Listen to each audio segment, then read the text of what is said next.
దేవుని నామానికి మహిమ కలుగును గాక.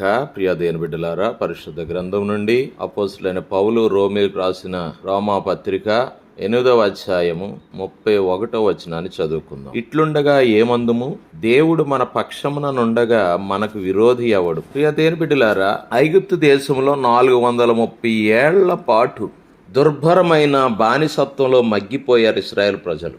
వారు పెట్టిన మొర్ర దేవుడు విని మోసే ద్వారా ఉద్యమించి వారి కష్టాలు తీర్చాడు. పాలకుల చేతుల్లో తన ప్రజలు దుర్భరమైన అణచివేతను అనుభవిస్తూ కృంగి కృషించి దిక్కుతోచని నిస్సహాయ స్థితిలో ఉన్నప్పుడు దేవుడు వారి పక్షంగా ఉద్యమిస్తాడు. మిద్యానీయులనే అతి క్రూరమైన శత్రుల చేతిలో విలవిలాడుతూ ఉన్న తన ప్రజలు ఆహాకారాలు ప్రార్థనలు విని దేవుడు గిద్యోనని మరొక విశ్వాసిని ప్రేరేపించాడు. తన ఉద్యమాన్ని సాగించి శత్రువులను మట్టి కరిపించి తన ప్రజలను ఆదుకున్నాడు. హల్లెలూయా. ప్రియా దేవుని బిడ్డలారా, ఒకటి మాత్రం సత్యం, అత్యంత బలవంతుడైన దేవుడు తన ప్రజల నిస్సహాయ స్థితిని భరించలేడు. వారిని అలాగే చూస్తూ ఊరుకోడు. కాకపోతే దేవుని సంకల్పానికి తల వంచి ఒక మోసేనో ఒక గిద్యోను లాంటి వారినో దేవుడు ఎన్నుకుంటాడు. అలాంటి వారే ఆయనకు కావాలి. గిద్యోను ఎంతో రోషమున్నవాడు, దేవుడంటే గొప్ప విశ్వాసం ఉన్నవాడు. దేవుని మహిమను ప్రభావాన్ని ప్రత్యక్షంగా చవిచూచిన గిద్యోను తన 10,000 మంది సైన్యంతో యుద్ధానికి వెళ్ళబోయాడు. అప్పుడు దేవుడు అన్నాడు, నేను నీతో ఉన్నానని తెలిసింది కదా. 10,000 మందితో కాదు, కేవలం 300 మందితో మిడతల వలె ఉన్న మిద్యానీయులైన శత్రులను ఎదుర్కోవడానికి వెళ్ళమన్నాడు. కావాలంటే శత్రుల యొక్క శిబిరంలోకి రాత్రి వేళ మారువేషంలో వెళ్ళి శత్రులు నీ గురించి వాళ్ళు ఏం మాట్లాడుకుంటున్నారో విను అని దేవుడు చెప్తే, దేవుడు చెప్పినట్లుగానే గిద్యోను వారు ఏమనుకుంటున్నారో విన్నాడు. దేవుని బిడ్డలారా, గిద్యోను దేవుడు చాలా బలవంతుడు. నీవు నేను ఆరాధిస్తున్న దేవుడు కూడా ఈ సృష్టిలో ఆయన వంటి బలవంతుడు లేడు.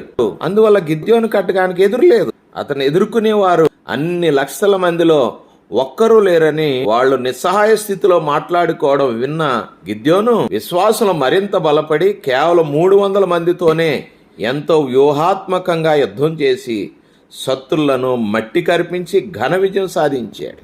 హల్లెలూయా. శత్రులు తమ ధనబలం, జనబలం, కండబలాన్ని చూసి అతిశయిస్తే, నా ప్రియ దేవుని బిడ్డలారా, దేవుడు ఎన్నుకునే విశ్వాసులు తమ దేవుని బట్టి మాత్రమే అతిశయిస్తారు. హల్లెలూయా. ఆ యుద్ధంలో గిద్యోను సాధించిన ఘన విజయంతో ఇశ్రాయేలు ఎన్నో ఏళ్లు శాంతి సౌఖ్యాలు ఆనందంతో జీవించగలిగారు.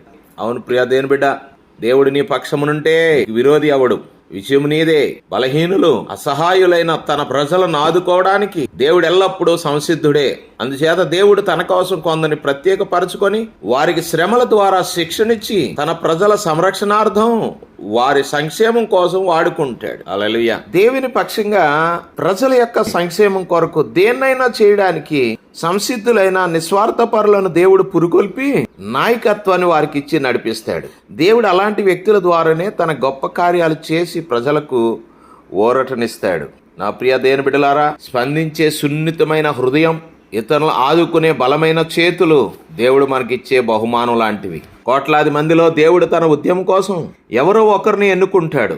తన పనిని అతని ద్వారా సంపూర్ణంగా నెరవేరుస్తాడు. అప్పటి కాల ప్రజలను రక్షించడానికి మోసేని, మరొక కాలం గిద్యోను, మరొక కాలంలో దావీదును, నిన్నటి కాలంలో ఒక Martin Luther, DL Moody, Livingstone, George Muller, వీళ్ళంతా ప్రజల కొరకు కష్టాలు పడి కన్నీళ్ల ద్వారా దేవుని అభిషేక సాధనాలు, గుండెల్లో ప్రజల పట్ల ప్రేమట ఓరటులున్న అత్యంత సాత్వికులు.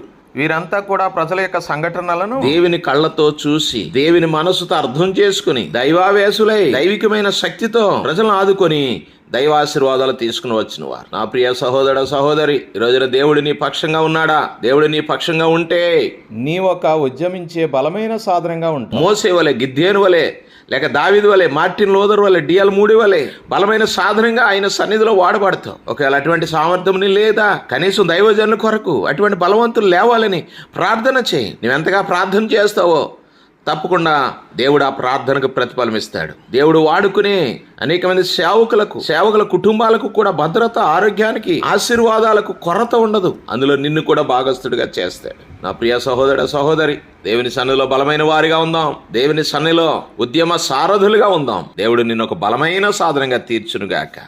ఆమెన్.